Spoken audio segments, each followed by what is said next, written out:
Hi guys! Welcome back again to our YouTube channel, Han and Kai. So today's video, another topic for never met couple ang ibabahagi natin sa vlog na ito. Especially if they plan to apply a visa sa Germany or other Schengen countries. Hopefully this vlog ay makatulong sa inyo, lalo na sa mga never met couple. So, these past few days, marami nagtatanong or nagme-message sa aming Facebook, especially, they are never met couple yet or plan to know each others pa lang sila. Nasa ganong stage of level pa lang sila. So,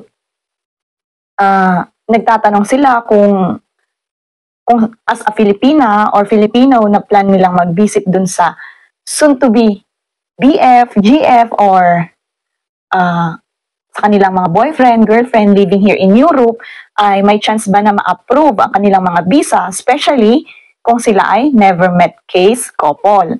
So may mga na-assist na rin naman kami before na na-approve ang kanilang visa. So before guys, may mga na-assist na rin kami na visa during pandemic, and talagang yon dahil pandemic, mga na-approve sila. Dahil na rin sa pandemic, hindi makapag-travel ang kanilang mga partner. As I said before, it's a case-to-case basis.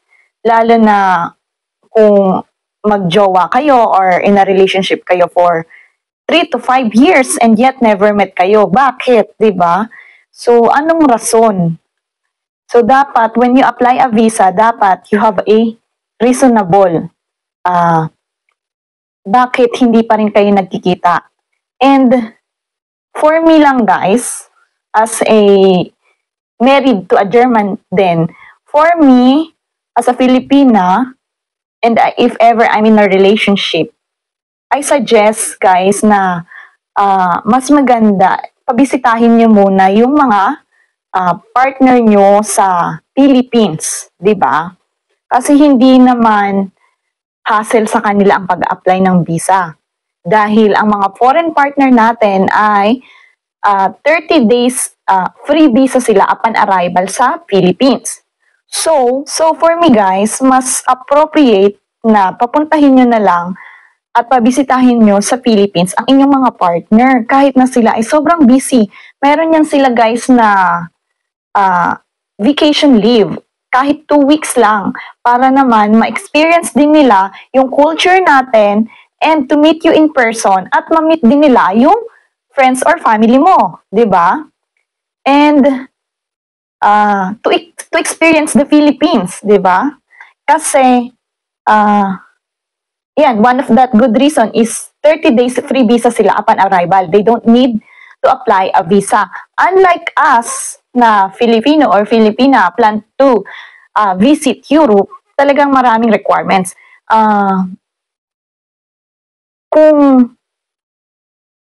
Especially sa mga language barrier, hirap na hirap makipag-communicate sa kanilang mga partner kasi hindi yung ibang foreign partner nila hindi marunong mag-English, 'di ba?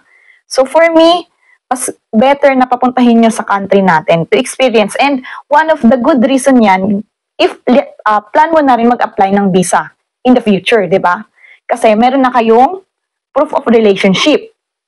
So proof of photos na nagkita na kayo in person, di ba? Unlike sa hindi pa nagkita and ikaw as a Filipino, plan mo mag-travel sa country niya, then if talagang decided din naman siya na papuntahin ka at siya ang magbayad lahat ng expenses, di ba? So, wag lang siyang mag-react na, ang dami namang requirements, ganito, ganyan. Yes, kasi nga, gusto ka niya papuntahin.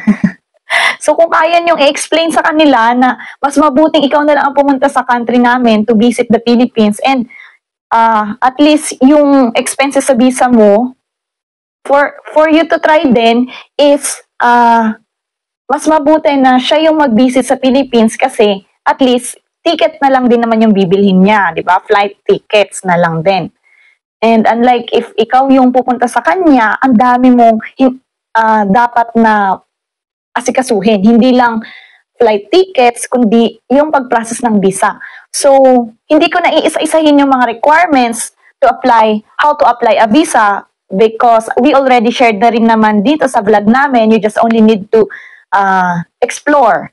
So, nasa description below namin siya, guys. Just check here yung mga possible na ma-encounter mo when you really decided to apply, you and your never met partner na gustong nyo talagang ikaw ang pumunta sa country niya. Then we already shared some infos here how to apply a visit visa, especially never met case, and what are the requirements and sponsorship documents that you need to provide.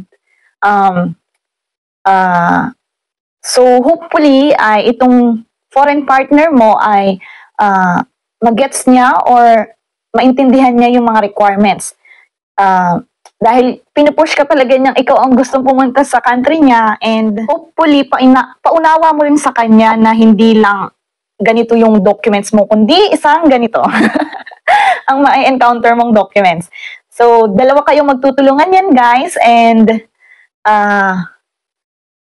hopefully ay hindi naman siya ma-stress.